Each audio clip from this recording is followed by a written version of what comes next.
আসসালামু আলাইকুম। আজকের জেনারেশনের যে ছেলেপেলেরা আছেন, আপনাদেরকে আমাদের জেনারেশনের ছেলেপেলেরা কিভাবে বড় হয়েছি মাইরের উপরে, ওই মাইরের উপরে খবরগুলি একটু দিতে চাই, আপনারা একটু শুনেন মনোযোগ দিয়ে।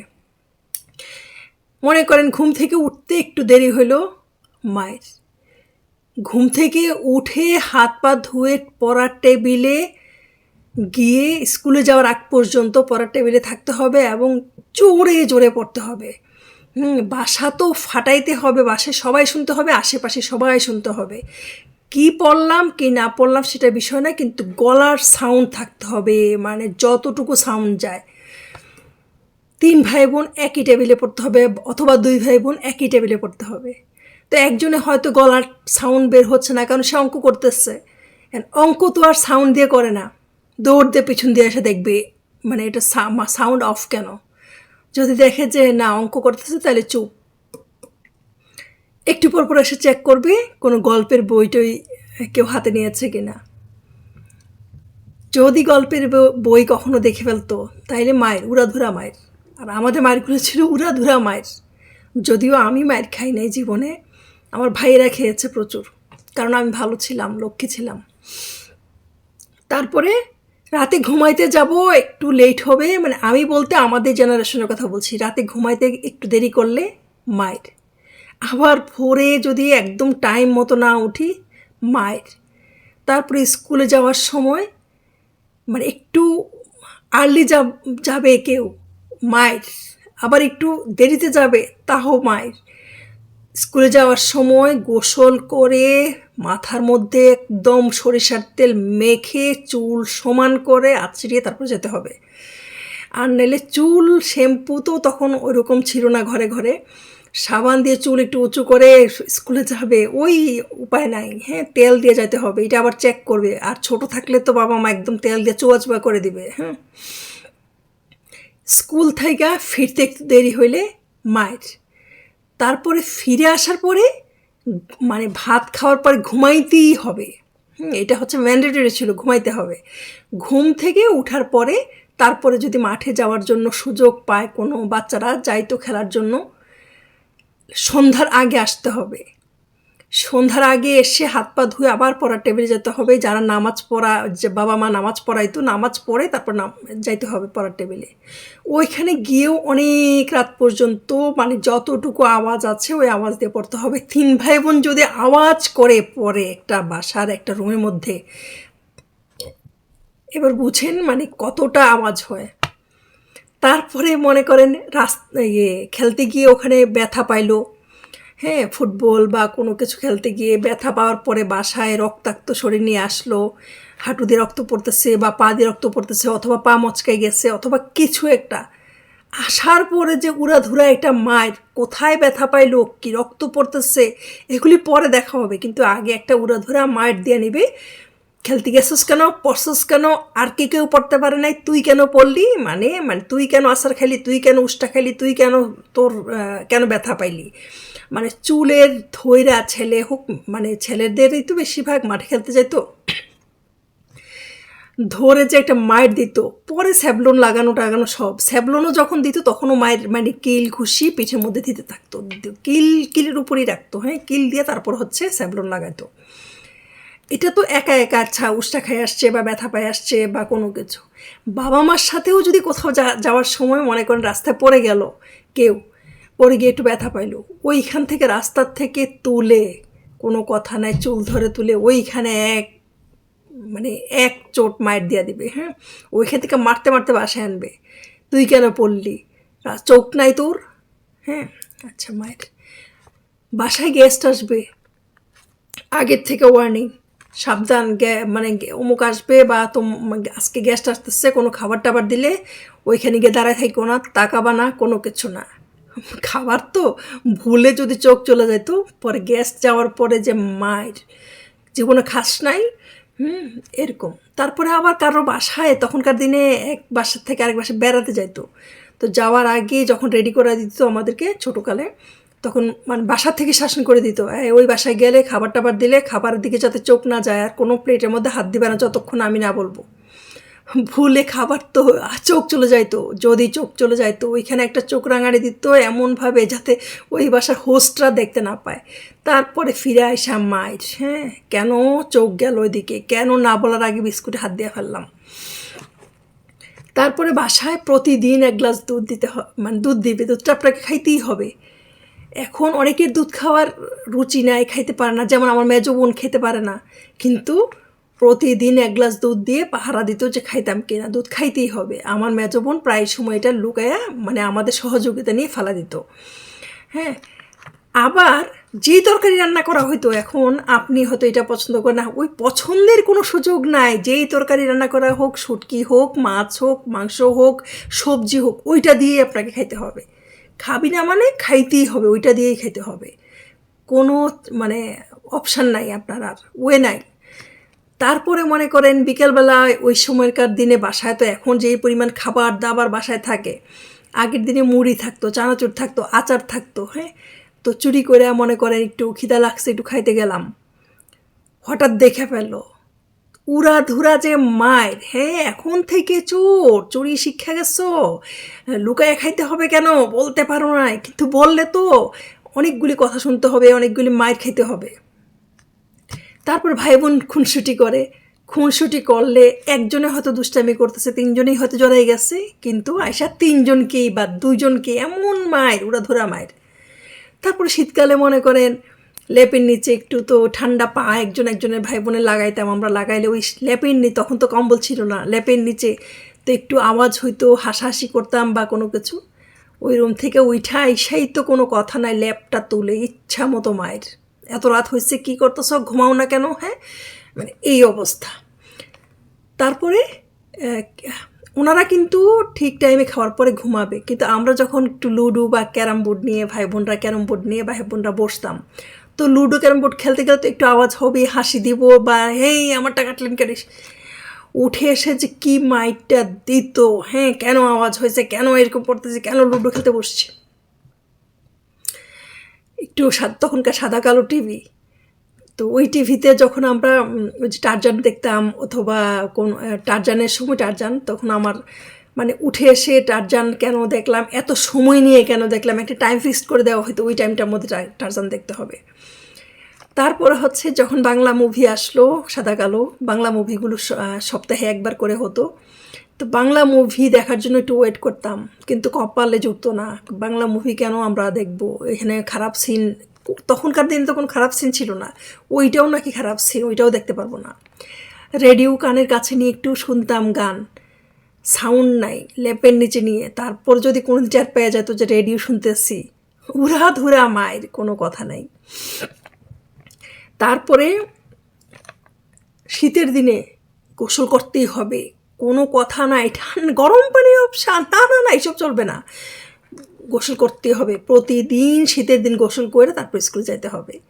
আবার গরমের দিনে আপনি 2বার গোসল করবেন, ওই উপায় নাই, গোসল করতে পারবেন না 2বার, ওই একবারই, হাত পা ধুইতে হবে 3বারই। তারপরে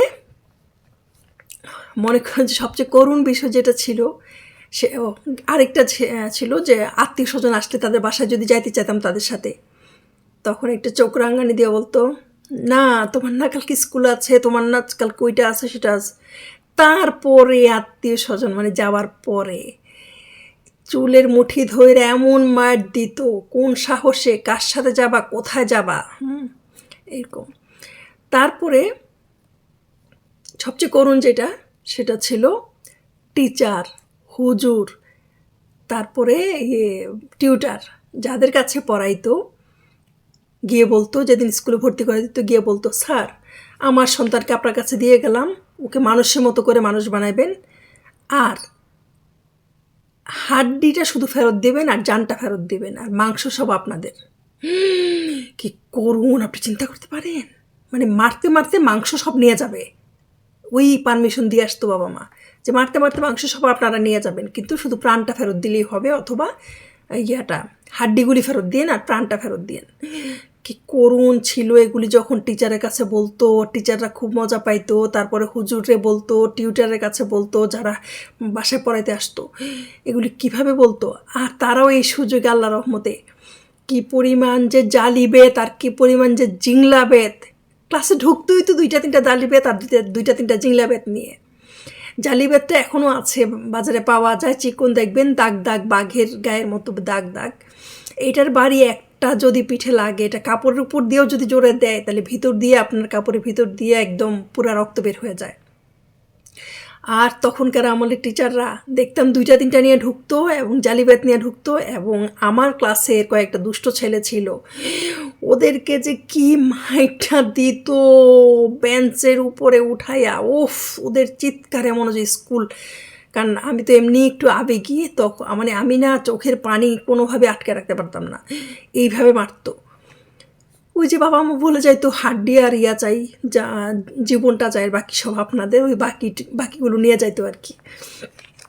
তারপরে মনে করেন আপনি কোনো ব্যাপারে একটা সাবজেক্টে কম পেয়ে গেছেন, ফেল তো দূরের কথা, কম পাইছেন, আর পাশের কোনো স্টুডেন্ট বা পাশের বাসার কোনো ছেলে পেলে আপনার চেয়ে বেশি নাম্বার পাইছে, এই তোরে কি দুধ খাওয়াই না, ওই তোরে কি আমরা ভালো খাবার খাওয়াই না, তুই কি স্কুলে যাস না, তোর কি টিচার নাই, তুই কি, মানে সে যদি এত পায় তুই কেন এত পাইবি, সে যদি এত পায় তুই কেন এত কম পাইবি। হ্যাঁ, এইটা নিয়ে একটা কম্পিটিশান আর মায়ের, এটা যদিও এখনও আছে কিন্তু এখন মাইন্ডের সিস্টেমটা উঠে গেছে। হ্যাঁ, এই একটা মায়ের। তারপরে মনে করেন স্কুল থেকে আসতে একটু দেরি হইলো, হ্যাঁ, হইতে পারে না, রাস্তাঘাটে একটু কথা, কারোর সাথে দেখা হইলো, কথা বললাম, এই তোর না স্কুলে এতটা ছুটি হয়েছে, বাসায় আসতে এত কেন লেট হলো, কি মানে কেন লেট হলো, এটা নিয়ে আবার মায়ের। তারপরে সবচেয়ে মজার ব্যাপার, মনে করেন কোনো একটা ছেলে একটা মেয়ের সাথে কথা বললো, অথবা কোনো একটা মেয়ে তার ক্লাসমেট ছেলের সাথে স্কুল ছুটির পরে কোনো কথা বললো, এইটা আবার কোনোভাবে তাদের কানে আসলো, বাবা মার কানে। এইটা নিয়ে মোটামুটি 2 পরিবারে তদন্ত কমিটি বসতো। তদন্ত কমিটি কিসের কথা, কেন কথা, চিপায় কথা, কেন কথা, রাস্তার পাশে দাঁড়ায় কথা, কত মানুষ দেখছে, কি হয়েছে, কি বিষয়ে কথা বলা হয়েছে, এইগুলি নিয়ে। কথা বলা যাবে না একটা ছেলে আর একটা মেয়ে, হ্যাঁ, 2 জেন্ডারের 2জন, হ্যাঁ, কথা বলা যাবে না, 2 লিঙ্গের 2জন।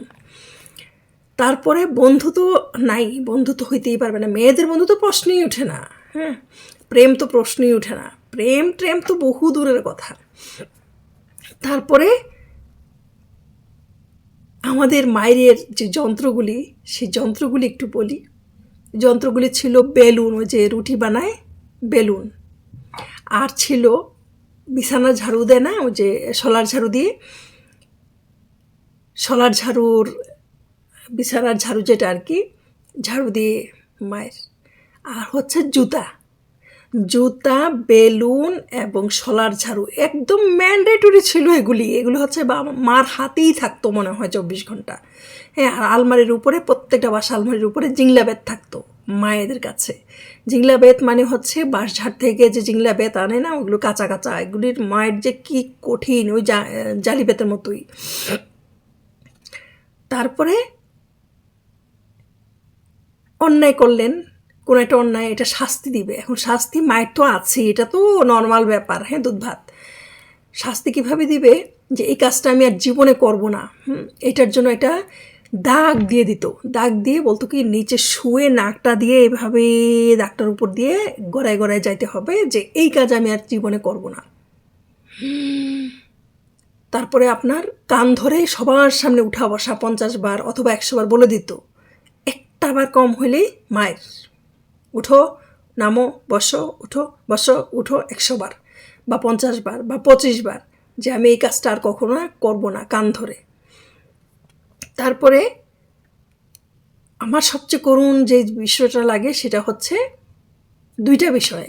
একটা হচ্ছে যে আপনি আছাড় খেয়ে, উষ্ঠা খেয়ে, এখনও তো আমরা পড়ি না, পড়ে গেলে ফিরে আসার পরে বা ওইখানেই তাদের সামনে যদি পড়ে যেতাম, ওইখানে একটা মায়ের, বাসায় আসলে একটা মায়ের, একটু ওই যন্ত্রণা যে আমি কত বড় একটা আছাড় খেয়েছি, অথবা পাটা মচকে গেছে, অথবা রক্ত পড়তেছে, ওইখানে কত বড় কষ্ট। ওইটার কষ্ট আবার মায়ের কষ্ট, 2টা কষ্ট। এটা খুব এখনও মনে পড়লে খুব খারাপ লাগে যে আল্লাহ, আমার ভাইদেরকে বা আশেপাশে সবাইকে দেখতাম, এই আমাদের জেনারেশন সবাই মোটামুটি এটার অভিজ্ঞতা আছে। তারপরে আরেকটা, যেটা ওই যে টিচারের কাছে দিয়ে বলতো যে মাংস আপনাদের আর হাড় আর প্রাণটা হচ্ছে আমাদের। ও মাই গড, কী বলে এগুলি, হ্যাঁ, এখন যদিও সারা বিশ্বের সমস্ত স্কুল থেকে লাঠি বা ওই যে ব্যাত উঠে ফেলছে যে নেওয়া যেতে পারবে না, কেউ যদি নিয়ে যায় এটা দণ্ডনীয় অপরাধ, নিতে পারবে না।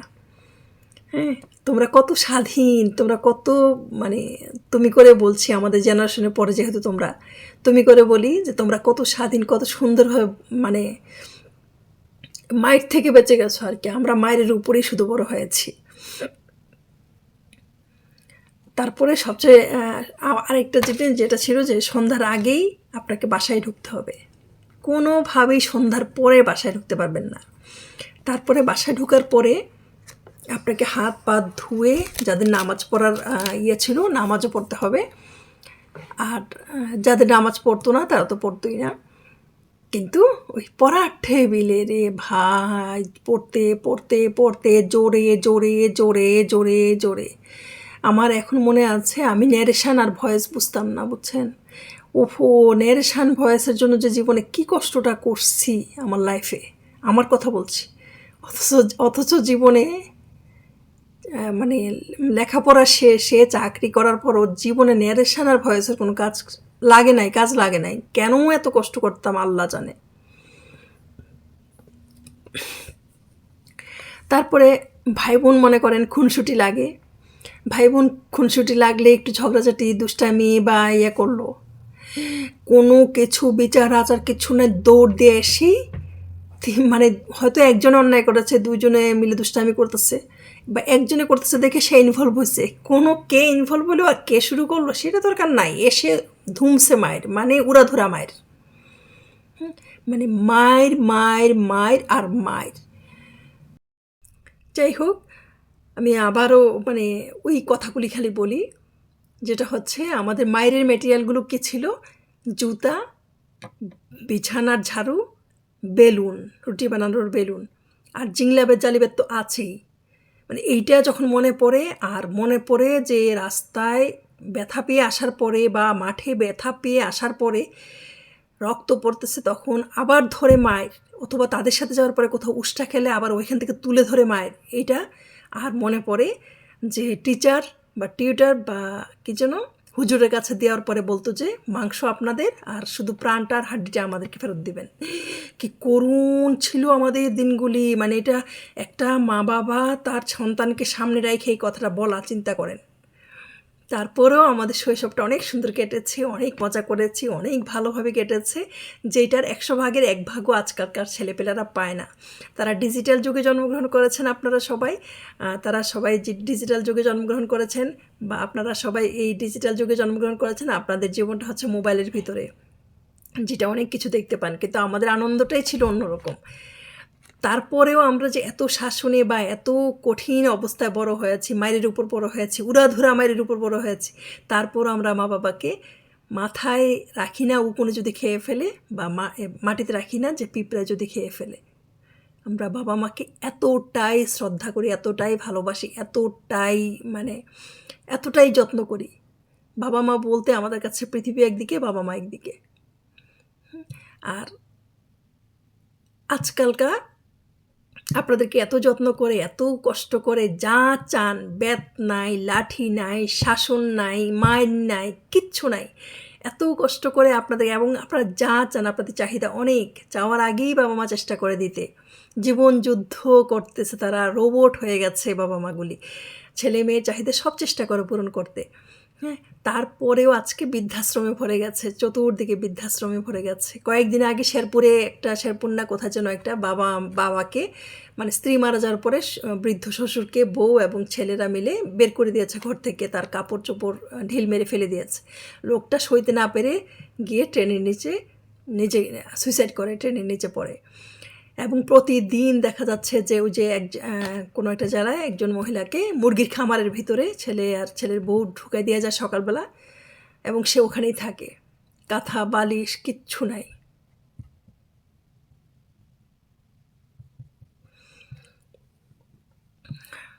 কিচ্ছু নাই। তারপরে অনেক বাবা মা, বৃদ্ধ বাবা মা আছে যাদেরকে হয়তো ছেলেপেলেগুলি অনেক কষ্ট, তারা হয়তো অল্প আর্ন করে, অল্প কিছু টাকা দিয়ে রিক্সা চালায়, ভ্যান চালায়, সংসার চালায়, কিন্তু যত কিছুই করেন আপনার বাবা মা তো আপনাকে বা আপনার ভাই বোনকে সবাইকে বড় করেছে, অনেক কষ্ট করে, তারাও তো কষ্ট করে বড় করেছে।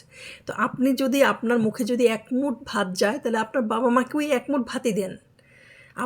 আপনি যদি রাতে এক এক মুঠি মুড়ি খেয়ে বাঁচেন, আপনার বাবা মাকে এক মুঠি মুড়ি দিয়ে রাখেন, তবু আপনার কাছে রাখেন। হ্যাঁ, আপনার কাছে রাখেন, যত্ন দিয়ে রাখেন, ভালোবাসা দেন। আপনি বড় ডাক্তার দেখাতে পারছেন না, ভালো কথা, আপনি বড় কিছু করতে পারছেন না, কিন্তু ভালোবাসা দিতে তো কোনো টাকা পয়সা লাগে না। আজকাল দেখা যাচ্ছে যে ছেলে বাবাকে খুন করে ফেলতেছে, মেয়ে বাবাকে খুন করে ফেলতেছে, মেয়ে বাবার নামে বাজে রটনা উঠাচ্ছে তার ফ্রেন্ডদের সাথে মিশে, বাজে ফ্রেন্ডদের সাথে মিশে। এগুলি খুবই করুণ, খুবই বেদনাদায়ক আর কি। আমরা মায়ের খেয়ে বড় হয়েছি, কিন্তু আমাদের বাবা মারা সার্থক যে আমার মায়ের খাওয়ার পরেও আমরা এত যত্ন, এত ভালোবাসা দিয়ে আমাদের বাবা মাদেরকে বড় মানে রেখেছি। এখন দুই একটা ঘটনা আগেও হয়তো ছিল, মিডিয়া ছিল না দেখে হয়তো এগুলি উঠে আসতো না। রেয়ার তো কিছু থাকবেই, হ্যাঁ, সেই 100 বছর আগেও যা ছিল এখনও তাই আছে। হয়তো রেয়ার কেসগুলো না ধরলে ম্যাক্সিমাম আমাদের জেনারেশন পর্যন্ত বাবা মাকে আমরা অনেক ভালোবাসি বা শ্রদ্ধা করি, বা এখনও যে করে না তা না, অনেকেই তো করে, বরং 1% 2% করে না, যারা হচ্ছে কেন করে না, কি শিক্ষায় তারা বড় হয়েছে জানি না, বাবা মাকে কেন করে না। বাবা মা বাবা মাই, সোজা কথা। আপনি আপনার শৈশবে ফিরে যান, আপনার সন্তানের জন্য আপনার যেমন লাগে আপনাদের জন্য আপনার বাবা মা ঠিক তাই করেছে।